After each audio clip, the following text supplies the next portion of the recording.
nu vil vi gerne fortælle lidt om lystræet. For mange år siden, der var en periode, hvor vi havde, hvor vores linjefag, de lå i sådan nogle blokke, og så havde man, det lå ligesom i sådan nogle projektuger, og der var det en uge, hvor vi lavede det. Sammen med den port, der er nede ved broen, altså hvor vi arbejdede sådan i et træ, og vi vil gerne arbejde stort. Meningen med træet er, at det skal kunne virke både om dagen og om natten. Om dagen fungerer det som et træ, og om aftenen så fuglene symboliserer altså frihed og visdom, hvilket jeg føler er vigtigt både i hverdagen og i undervisningen.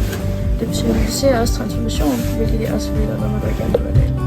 Men hvordan er træet lavet? Oprindeligt der var det lavet træ, og så lavede vi sådan nogle lyskasser, hvor vi satte sølvpapir ind i, og satte sådan elektriske pærer ind i, og så tog vi sådan noget, plexiglas, eller sådan noget materet plexiglas også, og så spraymalede vi det for at give forskellige farver.